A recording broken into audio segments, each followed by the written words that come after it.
Welcome to my mommy's podcast. This podcast is sponsored by Hiya Health. That's Hiya Health. It's a new type of children's vitamins because typical children's vitamins are basically candy in disguise. They can have as much as 2 teaspoons of sugar, a lot of unhealthy chemicals, or gummy junk that our kids should not be eating at all. Hiya is made with 0 sugar and 0 gummy junk, yet it tastes great and is perfect for picky eaters. They actually like them.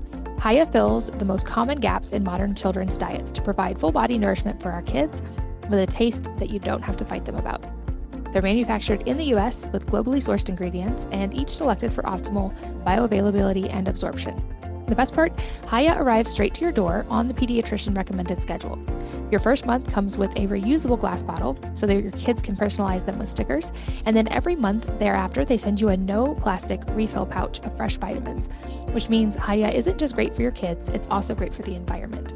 You can grab them for your kids and learn more at hiyahealth.com/wellnessmama. And you can get a discount there to save on your first month. That's HIYA health.com/wellnessmama. This episode is brought to you by Paleo Valley, a company that is near and dear to my heart. I really like all of their products, and my family especially loves their 100% grass-fed beef sticks, which are clean, gut-friendly, and protein-packed snack options. They never last long in my house because my kids enjoy them so much, and I love how seriously Paleo Valley takes creating healthy and environmentally friendly products. Their grass-fed beef sticks are the real deal. They're sourced from 100% grass-fed and grass-finished cows that are never fed grains or harmful antibiotics. And they come from small, family-owned farms right here in the USA that practice rotational grazing, meaning farmers literally rotate the pastures on which the cows graze, so they aren't feeding on the same soil forever, depleting its nutrients.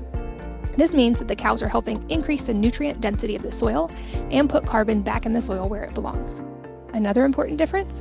Virtually every other meat snack on the market is made with a processing agent called encapsulated citric acid, or ECA. Companies use this in order to guarantee a long shelf life for their products, but one study from the University of Illinois at Chicago found that ECA can cause joint discomfort caused by stiffness and swelling, muscle aches, upset stomach, and more. Instead, Paleo Valley beef sticks use the old world methods of fermentation, which gives the beef sticks a long shelf life without harmful acids and chemicals. And they're also free of brominated vegetable oil, hormones, and MSG used in many products. And the natural fermentation process means that they're a natural source of probiotics as well. Check out these amazing grass-fed beef sticks and all Paleo Valley products at paleovalley.com/mama. And if you use the code MAMA15, you'll save 15% on your order. Again, that's PALEOVALLEY.com/MAMA and the code MAMA15 to save 15%. Hello and welcome to the Wellness Mama podcast. I'm Katie from wellnessmama.com and wellness.com. That's wellness with an E on the end. And I'm here today with Dr. Debi Silber about how to stop sabotaging yourself and healing from betrayal. She's done a lot of work about how unhealed betrayal impacts our health, our work, and our relationships, and not just betrayal in adult relationships. She had 2 painful betrayals by her family and then by her husband. And at age 50, with 4 kids and 6 dogs, she enrolled in a PhD program in transpersonal psychology and did a study on betrayal and what holds us back. And we go deep on that today, talking about the different types of betrayal, the physical and emotional impact they have, the 3 groundbreaking discoveries she made while studying this, what post-traumatic stress is versus post-traumatic growth, and her system for moving into healing after experiencing a betrayal. Lots and lots of interesting and fascinating info in this one. I know you will learn a lot. So let's join Dr. Debi. Debi, welcome. Thanks so much for being here. Looking forward to our conversation. Thank you. Me too. And we're going to jump in and talk about something that you've done a whole lot of really fascinating research on. But before we do, I have a note in my show notes that you have 4 kids, I have 6, so you understand mom life. And that when they were little and you were trying to get workouts in, that you had 2 in a stroller and 2 on your body. And I just have to hear this story because I think it's so relatable to so many moms. You know what it's like when you have to get your workout in, you want to get your workout in, but you need to take care of the kids. So I had my 5 and 6-year-old in a double jogger. I had my toddler in a backpack, and I had a newborn in one of those baby Bjorn snuggly things. And I actually had a mirror that I would keep in my pocket so I could look at my toddler and see how she was doing on my back. And I became known in the neighborhood as the fit mom who wears all those kids. I love that. That's so fun and good for you because I think it's easy at that phase to just be like, oh, it's too hard to even get a workout in. And I've had those kids at those ages and I know how much energy is required. That's awesome that you did that. You're an expert on actually many things, and there's so many directions that could go. But the one I'm really excited to dive in and talk to you about today is really about betrayal. And I know that there's a whole lot of layers of even foundational understanding to start to unpack this, although I think that word probably has a visceral feeling for people who have experienced it. So let's talk on a broader level when we're talking about betrayal in this context, kind of like, what does that mean? I define it as the breaking of a spoken or unspoken rule, and every relationship has them. The way it works, though, is the more you trust and the more you depend on someone, the deeper the betrayal. So a child, for example, where they're completely dependent on their parent, the parent does something awful, that's going to have a different impact than, let's say, your best friend sharing your secret. Still a betrayal, different level of cleanup left in the wake. And the way it works is, think about it. This was the person, or these were the people you trusted the most. So, and it completely shatters any sense of safety and security. So when the person you trusted the most, or the people you trust the most, shatter that sense of safety and security, who do you trust? That's why it has such a big impact. Well, and especially kids, that makes complete sense because they are so dependent on parents. And I've heard it said by other psychiatrists on this podcast, actually, that kids will cut off love to themselves before they'll cut off love to a caregiver because they are so dependent on the parents for survival. And it makes sense that this would obviously have rollover and have an impact in kind of all areas of life when someone's experienced that kind of shattering of trust at a core level. But when you've researched this, where does this play out in like personal relationships and work relationships? Like, where are the effects of this seen? It affects us on every single level. Well, first of all, if this starts in childhood, then think about it. You move into your relationships and you're looking, you move into these relationships, not that they're good. They're so familiar. It's like, okay, oh, I know that. I know how that works. But an unhealed betrayal, and here's the thing, even if it happened decades ago, it can affect our health, our work, our relationships. For example, in relationships, I'll see it in one of two ways. The first way is in a repeat betrayal. The faces change, but it's the same thing. Keep going from partner to partner to partner, friend to friend to friend, boss to boss to boss. You say, what the heck, is it me? Yes, it is. Not in that it's your fault, in that it's your opportunity. There's a profound lesson waiting to be learned that you are lovable, worthy, and deserving. You need better boundaries in place, whatever it is. Until and unless you get that, you will have opportunities in the form of people to teach you. The other way we see it is in relationships, the big wall goes up. You're like, been there, done that. That was way too painful. I don't want to take the chance of that again. So we keep everyone at bay. And yes, you're keeping out the bad ones, you're keeping out the good ones too. And we think it's coming from a place of strength. It's not. It's coming from fear. In health, we see it in, people go to the most well-meaning, amazing doctors, coaches, healers, therapists to manage a stress-related symptom, illness, condition, disease. So often at the root of it is an unhealed betrayal. We see it at work too.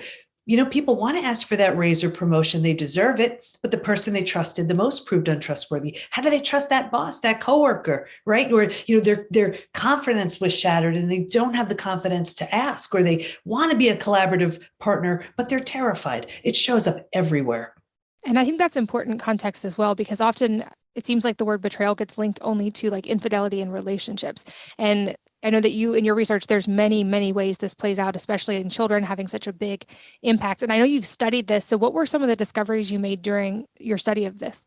Yeah. And of course, no one studies betrayal because you like the topic, you study it because you have to. And I had a really painful betrayal from my family and then thought I did the work I needed to do to heal. And a few years later, it happened again. This time it was my husband. So got him out of the house and looked at the two experiences thinking, okay, well, what's similar to these two? Of course, me, what else? And I realized boundaries were always getting crossed, never took my needs seriously. So here I was, you could relate to this one, 4 kids, 6 dogs, a thriving practice. And I'm going back for a PhD. That's it. And it was in transpersonal psychology, the psychology of transformation, human potential. I was changing so much. I didn't even understand what was happening. He was too, on his own, wasn't ready to look at that. And then it was time to do a study. So I studied betrayal. What holds us back? What helps us heal? And what happens to us physically, mentally, and emotionally when the people closest to us lie, cheat, and deceive? That study led to 3 groundbreaking discoveries, which changed everything. I mean, my health, my work, my family, my life. But to answer your question, so the first discovery was, originally I was studying betrayal and post-traumatic growth. And for those who aren't familiar, post-traumatic growth, I kind of call it like an upside of trauma, how whatever that crisis is, death of a loved one, disease, natural disaster, leaves you with a new awareness, insight, perspective you didn't have. But I had been through death of a loved one and I'd been through disease. And I was like, no, betrayal feels so different. But I didn't want to assume it was the same for everybody else. So I asked all my study participants, I said, if you've been through other traumas, does betrayal feel different to you? Unanimously, they said, oh my gosh, it's so different. Here's why. Because it feels so intentional. We take it so personally. So the entire self is shattered and has to be rebuilt. Rejection, abandonment, belonging, confidence, worthiness, trust, all have to be rebuilt. So it didn't quite qualify as post-traumatic growth. It was like, yeah, you need to rebuild your life, but you also need to rebuild yourself. So I coined a new term, post-betrayal transformation, the complete and total rebuild of your life and yourself after an experience with betrayal. That was the first discovery. And I think I resonate with your idea that unfortunately many of us don't get into the thing that ends up being our passion in life because of an easy experience. And for me, that was why I got into health and nutrition and I've heard people say, you get into therapy because you're trying to figure out what is inside of you. And for me, that was health. And I hear that over and over from practitioners who had their own journey that then led them to be able to help other people. And it sounds like that very much was yours as well. I remember reading The Body Keeps the Score and having this kind of light bulb moment of how the physical body can store and express trauma. And is there a similar thing? You mentioned there could be physical effects and disease that follow betrayal. Do you see that in betrayal as well, like the body manifesting physical expressions of that? You led me into the second discovery so perfectly. This was the second one. What we learned was there's actually a collection of symptoms so common to betrayal. It's known as post-betrayal syndrome. We've had thousands and thousands of people take our post-betrayal syndrome quiz to see to what extent they're struggling.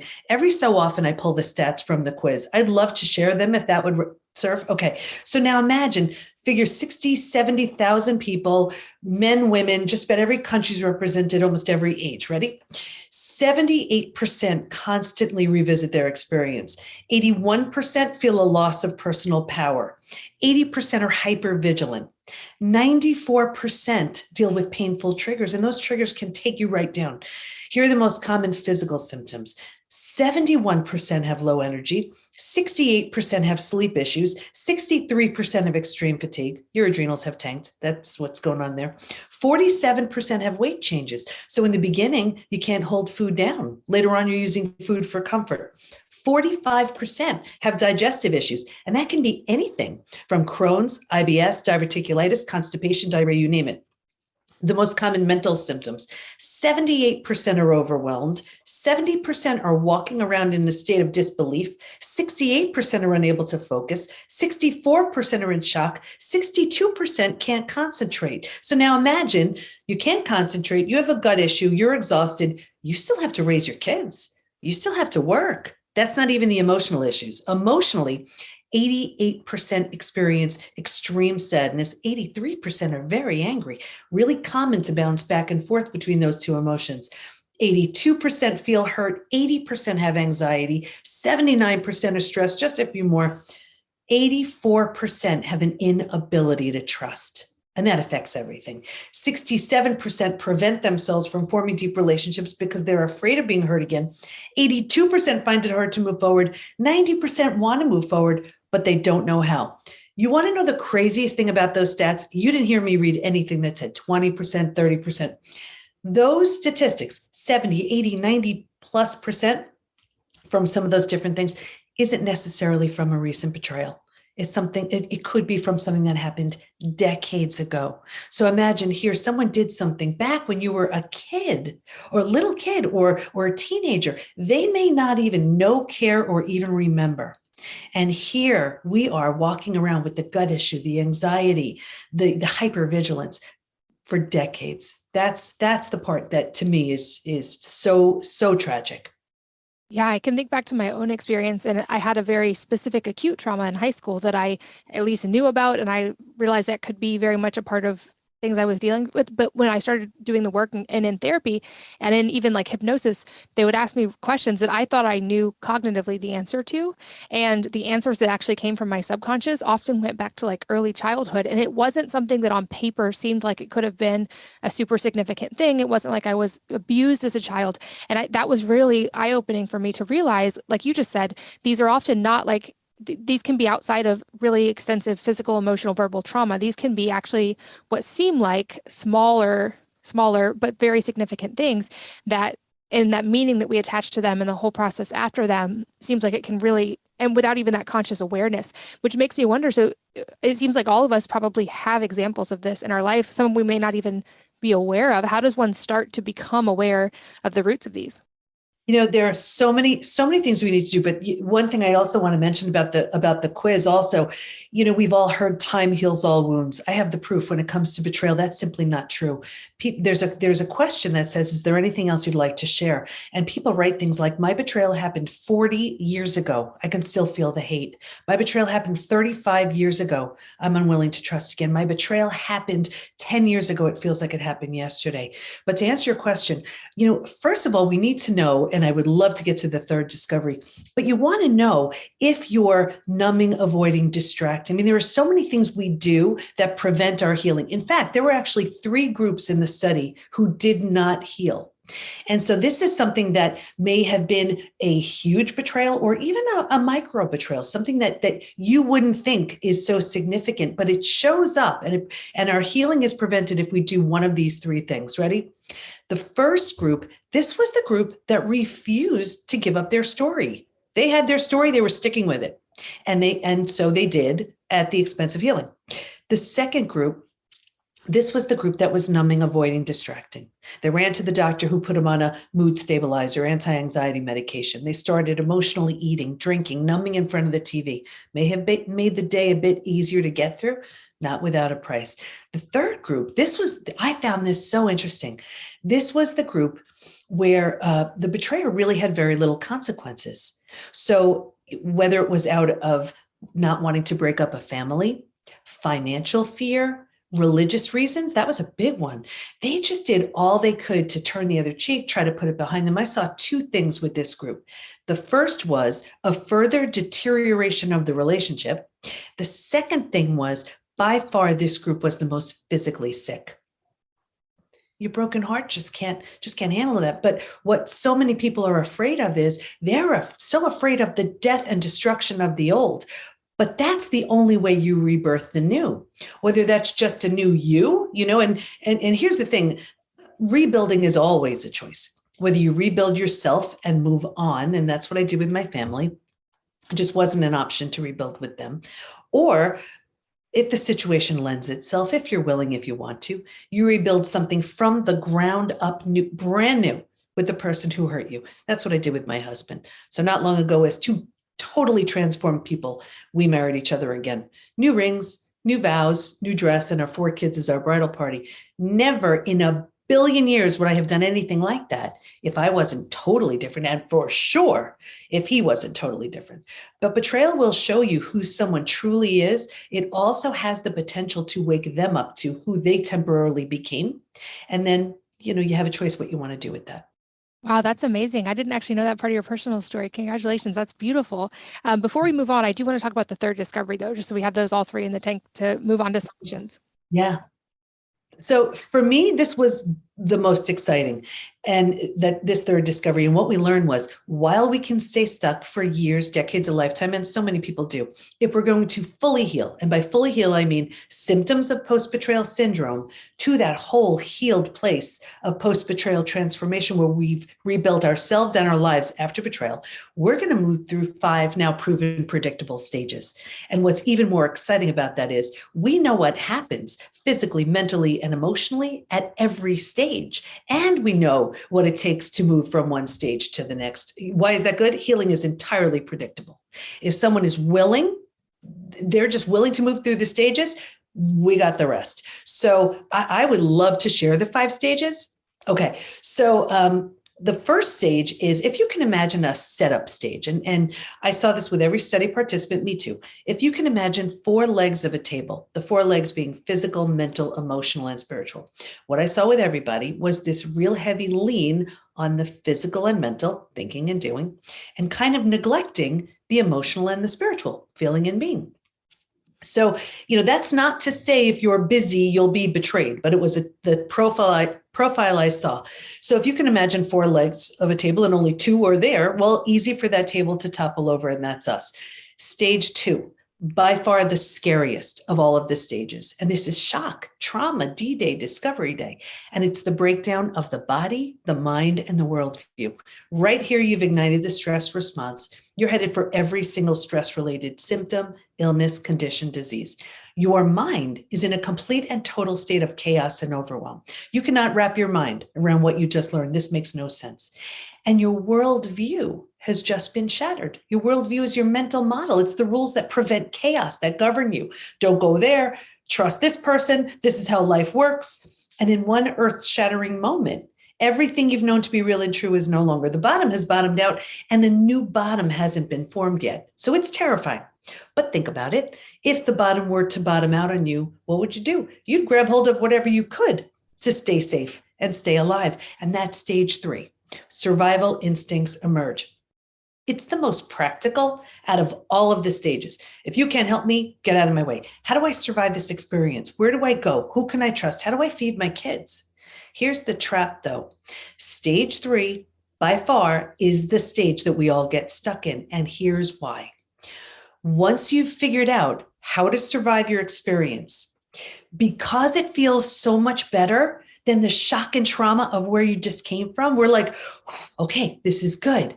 And because we don't know there's anywhere else to go, we don't even know there's a stage 4 or stage 5. Transformation doesn't even begin until stage 4. But because we don't know there's anywhere else to go, we start planting roots here. We're not supposed to, but we don't know that. And 4 things happen. The first thing is we start getting all these small self benefits. We get to be right.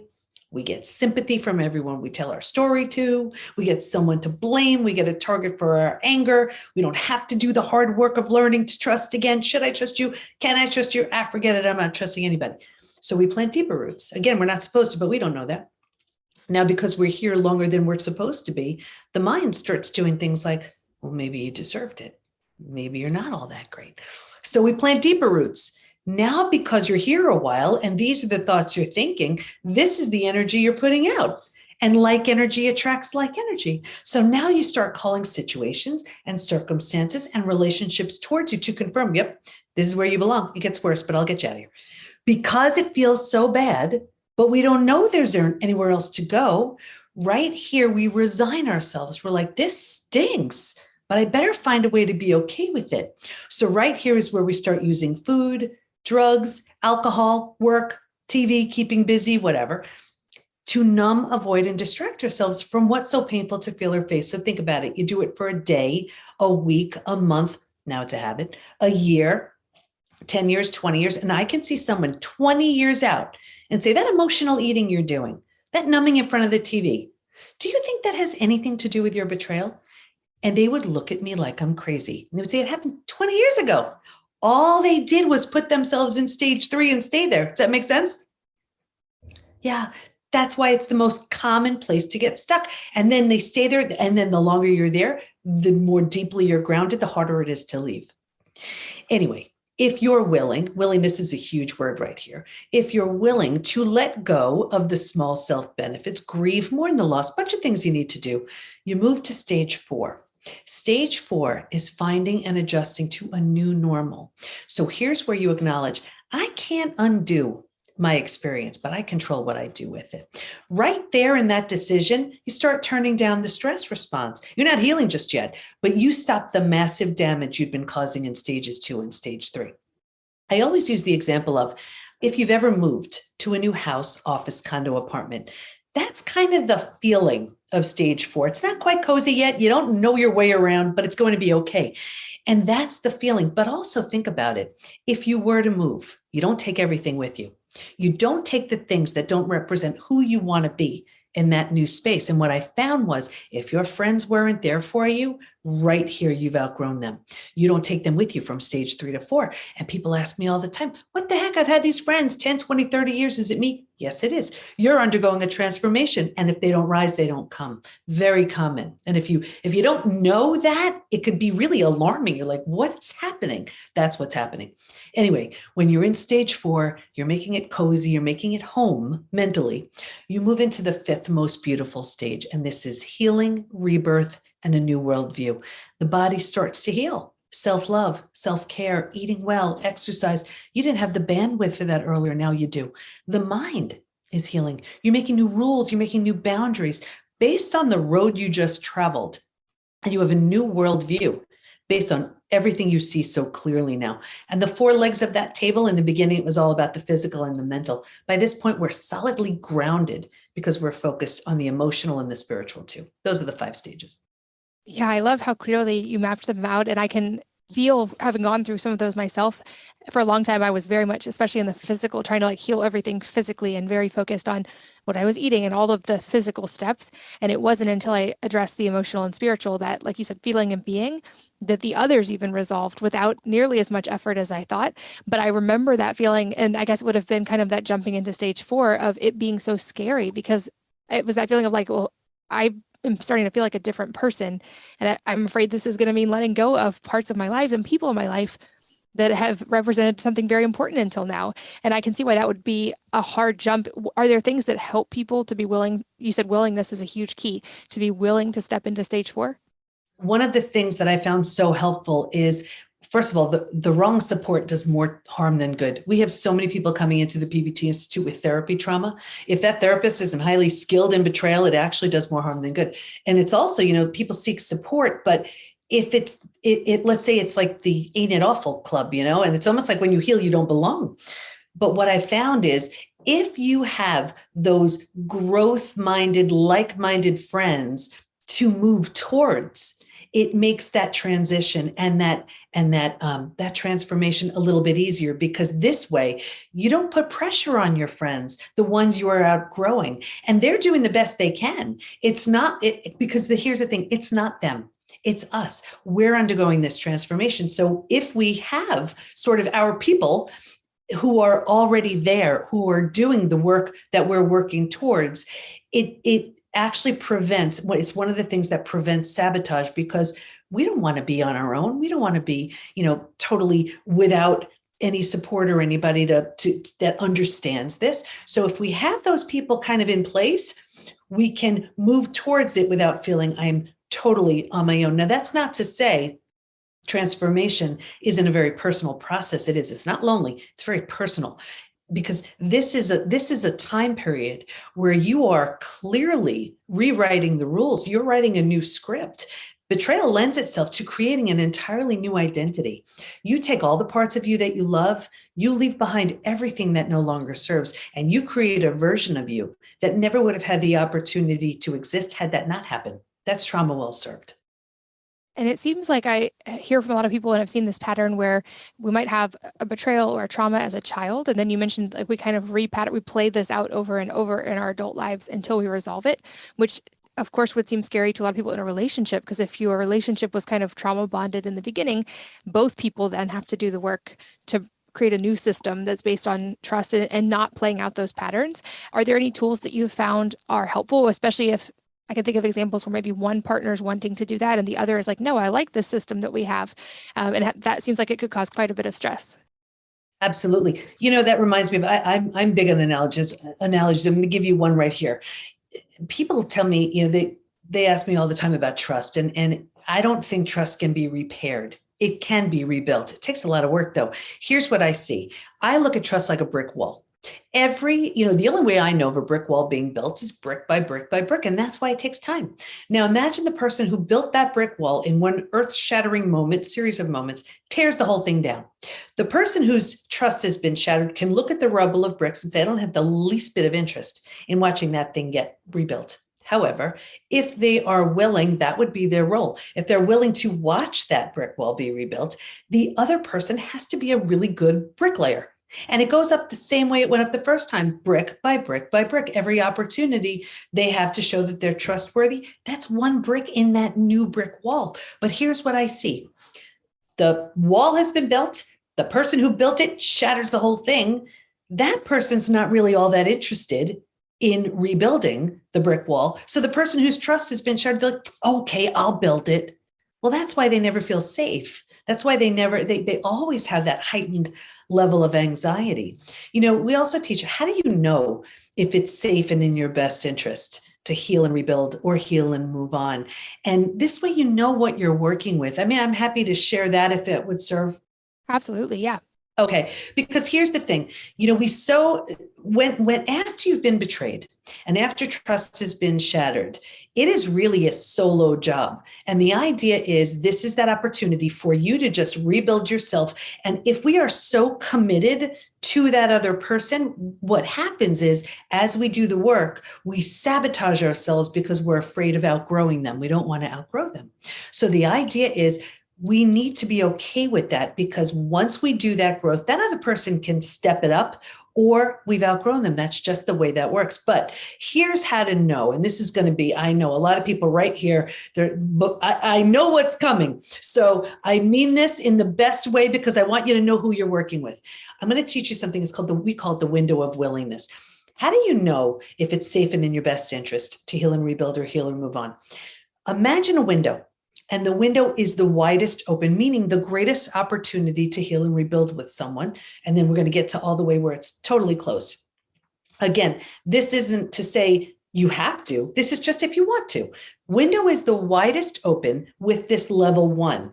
And it's remorse, apology, regret, restitution. It may sound something like this. I am so sorry for the pain I caused you. I can't even imagine what that feels like. What in the world could I do to make it up to you? Now, of course, with betrayal, it takes a lot more than that, but at least you're off to a good start. That person is taking full and complete responsibility and ownership. You can feel the window closing a little bit with this next one, and you know it's coming, this level 2. You know it's coming when you hear the word because. Well, I did it because, I said it because, right? You still may be willing to listen, but it doesn't feel as good as that level 1, right? Okay, you can feel the window closing even more with this level 3, and you know it's coming when you hear the word you.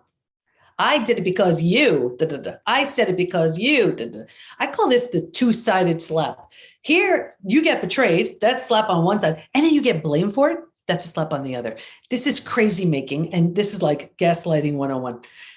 Level 3 is very close cousins with level 4. You know it's coming when there is zero responsibility. The window is sealed shut. I don't know what you're talking about. You're crazy. You really need help, right? So that's the way that goes. So here's the thing. If you're working with a level 1 or a level 2, you have something to work with here. And then it's totally up to you. If you're working with a level 3 and level 4, for sure, you have many of those symptoms of post-betrayal syndrome. At this point in their current level of consciousness, they are not able or willing to do the work. You don't have anything to work with here. Here's where you rebuild yourself and you move along.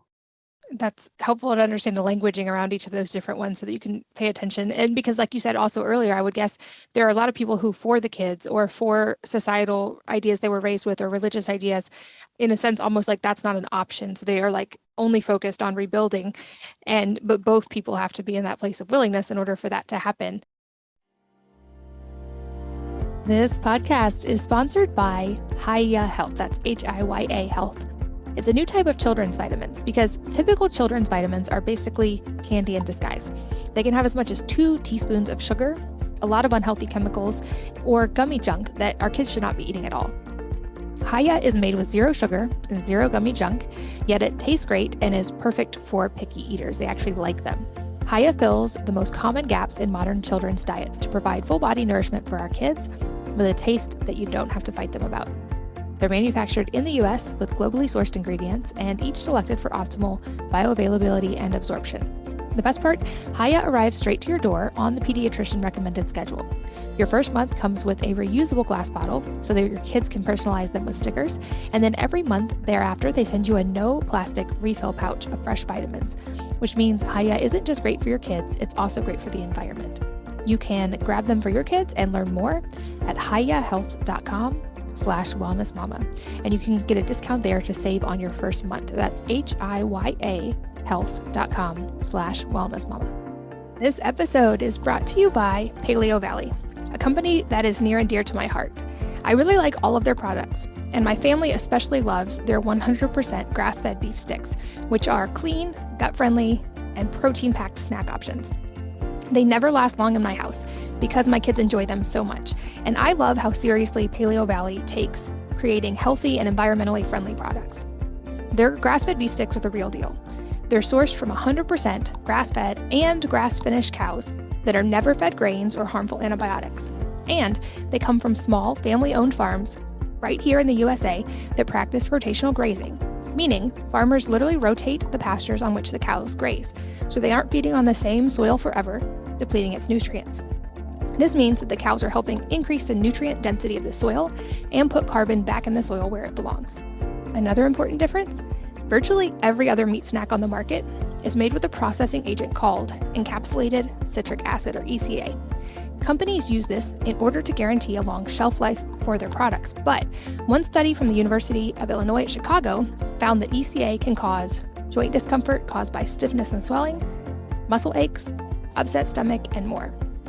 Instead, Paleo Valley beef sticks use the old world methods of fermentation, which gives the beef sticks a long shelf life without harmful acids and chemicals. And they're also free of brominated vegetable oil, hormones, and MSG used in many products. And the natural fermentation process means that they're a natural source of probiotics as well. Check out these amazing grass-fed beef sticks and all Paleo Valley products at paleovalley.com/mama. And if you use the code MAMA15, you'll save 15% on your order. Again, that's PALEOVALLEY.com/MAMA and the code MAMA15 to save 15%. Let's talk a little bit about boundaries and trust, because you use those words quite a bit. So maybe after a betrayal, what are some tangible examples of boundaries? Like, how can, knowing each of us only has our own experience and our own actions to work from, what are some things someone can do to put healthy boundaries in place? You know, this is a time where you really decide what boundaries you need for yourself, for that other person. Here's the thing too. Forgiveness is all about us. We've all heard, forgiveness is for us. When it comes to reconciliation, though, that has so much to do with the other person. But you get to rewrite that script right here. And here's where people are so, and I hear this all the time, well, I feel so bad being like this. I mean, why do I wish I didn't have to? Well, of course. And the rules have to be really, really strict in the beginning. And what I always recommend is you make them as super strict as you need to so that you feel safe. And you can always, when someone works in a new place, maybe there's a 3-month evaluation. Well, it could be the same thing. Make those rules super strict in the beginning and reevaluate as time goes on. And here's where whatever it was that made you feel so uncomfortable, you think about it and then don't start there. Like if someone was going to be late, right now, either that's unacceptable or you need to know, and maybe they have to make a phone call, or in the beginning, maybe even a picture of where they are. And I know you're thinking, people are thinking, I wish I didn't have to be like this. Of course not. This is what betrayal does. And it's going to do that until you feel safe again. But here's the thing. If the other person isn't willing to honor these new boundaries, it's telling you something. So the boundaries are super strict in the beginning until until that foundation is rebuilt again. And you can always loosen things up and always reevaluate as you begin to feel a bit safer as you begin to trust again. There's also a 4-step trust rebuilding process. I could teach you that too. Let's talk about that briefly, because I think it seems like trust is a huge key and often maybe a point most people have trouble getting past. Yeah. And here's the thing. If you don't rebuild it from the ground up, you always feel shaky and unstable. And one of the things that a lot of people have a hard time with is their inability to trust themselves. Because think about it. The person they trusted the most proved untrustworthy. And then the next response is, how did I not see? How did I not know? Where was I? So then they lose trust in themselves. So think about it. If the person you trusted the most proved untrustworthy, and now you don't trust in yourself either, well, how in the world can you trust in anyone and anything? So there's such a ripple effect. So I like to build it, and this is what I teach. It's from the ground up because that's where it got shattered. So it sounds so ridiculous, but you do need to rebuild the foundation. So start with something so simple. Like I'm talking like, will the sun rise? When trust is shattered, you don't even know. So you go out, you test every morning. Oh, what do you know? There it is. And you pick whatever it is until you have a foundation upon which to stand. That's your first ground level.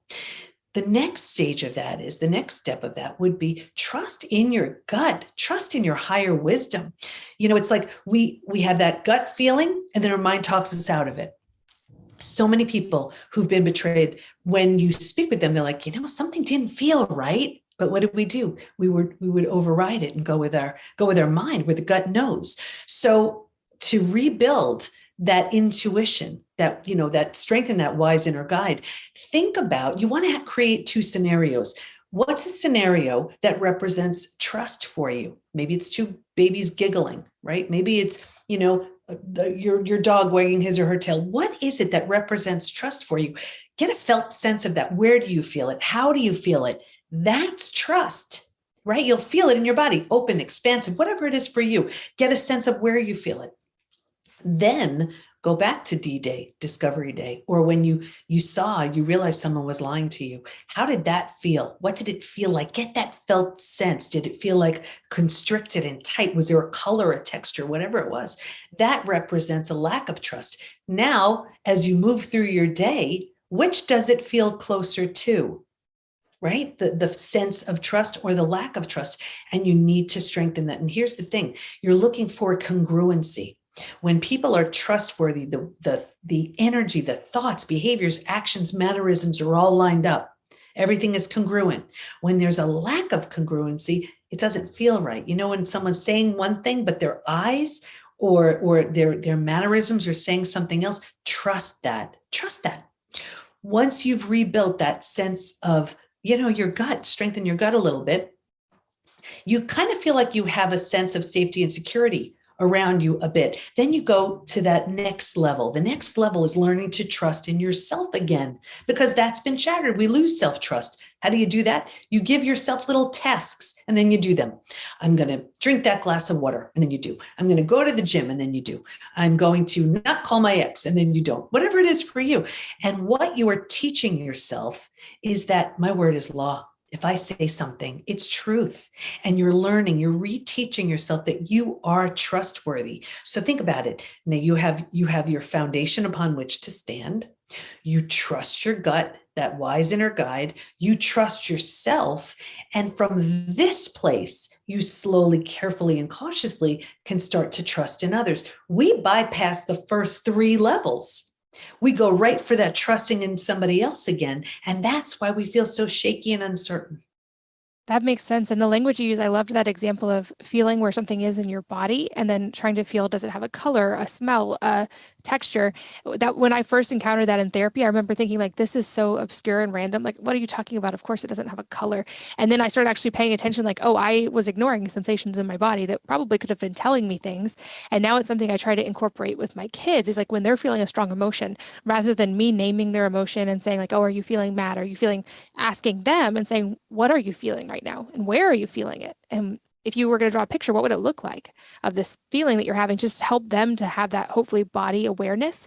And I think about how, from reading a lot of parenting books, it seems like many core wounds in childhood go back to those core questions of, am I lovable? Am I worthy? Am I And so I think as parents, we also have this window with our children to help them establish some of these foundational things early on. So maybe they are more aware and they have these cues earlier in life than I had to learn them as an adult. But it makes me wonder, have you looked into it with kids at all? Like as parents, are there any things we can do to help them feel safe, of course, and also to learn to trust themselves and to have that kind of healthy relationship with others? I love that you're asking that question because, well, first of all, and I'm a big believer in every parent knows best for their own kids. Having said that, my husband was the one who told my kids. So could you imagine 4 teenagers looking at him like, you did what to mom? If anything is going to have you fall from grace, wake up and realize what matters, it's losing everyone that mattered. And that was probably what made it for him such a powerful wake up call. Having said that, what they saw in me was they saw mom crash, but they saw mom rise. And I can tell you, they are 4 best friends. And now we have 2 bonus daughters who, girlfriends who came in. All 6 of them are best friends. It's like they've been through war together. So they've learned resilience skills that they may not have been able to learn had they not seen me go through what I went through, and both of us go through what we went through. That's the first thing. What I also see is sometimes, let's say there is, after betrayal, there's a breakup and that's it. And let's say one parent, and it could be either one parent really isn't taking the responsibility in making sure the kids are okay.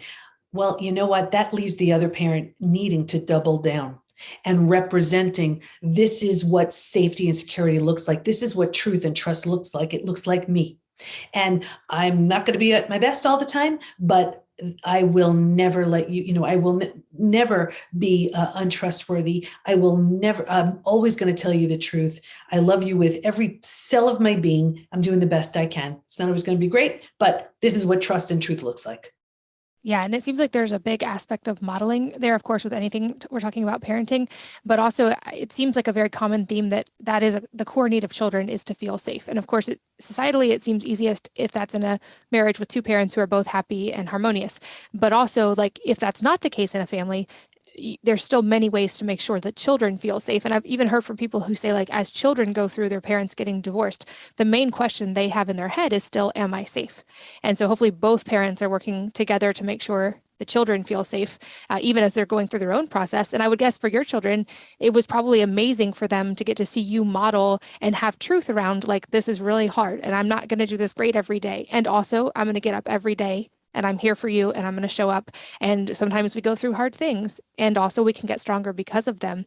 And you talk about the idea of not just post-traumatic growth, which I still love that term because it's such a great reframe to post-traumatic stress, but even beyond that, the transformation side post this and how your greatest crisis can become, in a sense, your greatest strength. And that's the thing I didn't understand until I actually felt it myself, of looking back and going, wow, I would never choose it. I wouldn't choose it now. I wouldn't choose it for my kids. And also I wouldn't change the fact that I was sexually assaulted in high school because it taught me so much. And I've become a version of myself I might never have had the chance to become had I not gone through that. So I actually have gratitude for the growth that happened. But let's talk about that because I think maybe that's also a sticking point. People get stuck in the pain and the sadness and the victim side of something, which, like you explained, is a perfectly reasonable thing because you're trying to feel safe. And also then you sometimes miss out on this beautiful, even better phase that can come after, but sometimes you just can't even see it in the beginning. It's so true. It's so painful, but you can look at it saying, am I simply the poster child for this crisis, whatever it is I went through, or am I meant to do something really good with something really painful? And I'll tell you, I remember going through the study and I really just wanted to heal. I like one book wasn't getting me out of this. A whole PhD was needed to help here. But I remember thinking to myself, if I can heal from this, I'm taking everybody with me. And there's something about that where your purpose is revealed to you as you move through it. And we see this. This is so common to stages 4 and 5. If I tell you how many new businesses we've seen birthed in that stage 5, or new relationships or new levels of health. You didn't have access to any of that earlier. But as you are moving through it, there are a few things going on. One is, well, if I could get through this, I could do anything. That's the first thing. And when that old life really has crashed and burned, that's when the downloads start coming through, where, you just get these insights and these opportunities. And I can assure you, the PBT Institute wasn't even anything close to anything I was ever thinking until I was in stage 4, stage 5. But how many people do you know who've had a major health crisis and now here they are sharing it, or they've had a financial crisis and they're helping others? It's you can be the poster child for it, or you can travel a path. And then I kind of feel like we owe it to people to teach them that road that we just traveled, the shortcuts we got, that were created because of it. Yeah, I think that's a beautiful reframe. And also just even having that as a hope, and to know like that I can help other people makes that journey more bearable, especially in those tough days. You've also mentioned the words like numbing, avoiding, distracting. And I know there are some ways we can pay attention, because often it seems like in that phase, you may not even realize you're doing those things, which is the whole purpose of those things, is to distract you from the fact that you're doing them. So how can someone become aware that they might be doing some of those coping things? Yeah. I'm going to invite everybody to write down these 4 questions. That's my way of saying write those down, because this is how you'll see, am I numbing, avoiding, distracting? Ready? The first question, am I numbing, avoiding, distracting? If so, how? Right? Do you walk into the kitchen, you're not the least bit hungry, and you find yourself in the cabinets? Do you go into a room and you put on the TV to desperately drown out the sound of your own thoughts? Call yourself on it. The second question, what am I pretending not to see? Am I pretending not to see that health issue that needs my attention? Am I pretending not to see I hate my job? Am I pretending not to see that relationship issue, right? That needs my attention. The third question, what's life going to look like in 5 to 10 years if I do nothing? Play it all the way out. We don't want to do that. Play it all the way out. Take that health issue that you're ignoring. 5 to 10 years, what does it look like? Take that, the job issue, 5 to 10 years. Play it out. What does it look like? Take that, whatever the issue is, 5 to 10 years, what does that look like if you do nothing? And the fourth question, what can life look like in 5 to 10 years if I change now? I'm not saying it's easy, but transformation begins when you tell yourself the truth. I think for me, my coping mechanism was hiding in work. And then as I started unpacking and letting go of things, I had a phase of going, am I going to lose my edge if I let go of this compulsion that comes from this place of pain? And what I realized that I couldn't realize till I had gotten through it was, you don't lose your edge. You just get to choose when you pick up the sword, and you can choose to put it down sometimes. But in the moment, I felt like I can't let go of this because what if? So that's helpful to have those questions as a guide. And I would guess there are a lot of people listening who are resonating with definitely certain parts of what we've talked about, and might have the question in their mind of, okay, if I know I'm in one of these stages, or if I've identified that maybe there's this thing that's causing problems and I hadn't linked to them before, where do I start to heal? If I am willing, like, what are the steps? Where, I know you have resources for this, but where do I begin? Yeah, well, the first step is knowing what stage you're in. So I shared the stages. So if you realized you're in a stage 2 or stage 3, especially stage 3, it is easy to stay stuck there for life. So knowing what stage you're in is a great first step. You can't change what you're not aware of. So knowing what stage, where you say, wow, I had no idea there were even all these 5 stages. I'm only in stage 3. How do I move to stage 4? I mean, that's at least, I know where I am. Check your willingness too, because there are a lot of benefits for staying stuck. Check how willing you are to move through the stages, and then there's a roadmap. And where can people keep learning more from you? I know you've done TED Talks on this. I'll link to those in the show notes. You have resources on your website, but where would you point people as a good jumping in point? The best thing, we have the PBT as in post-betrayal transformation, the pbtinstitute.com. That has everything there. There we have 2 quizzes. One is the post-betrayal syndrome quiz, and one is the healed or hardened quiz. And that'll show you, exactly what stage you're in. They can just find that at healedorhardenedquiz.com. I'll make sure there's links for all of you listening while you're exercising or driving. That's wellnessmama.fm. You can find all the links for everything we've talked about. And a couple questions I love to ask, a little bit unrelated at the end. The first being if there is a book or a number of books that have profoundly influenced your life, and if so, what they are and why. I would say the book that absolutely changed my life was Conversations with God, Book 1, Neil Donald Walsh. Game changer. I love that. And then any last advice to leave with the listeners today could be related to everything we've talked about or something entirely unrelated. There's 2 things that are coming to mind. One is, first of all, I know how painful it is. I know that pain. It's a pain like no other. And if you have to say this a million times to yourself, it's worth it. And it's, even though it happened to you, it's not about you.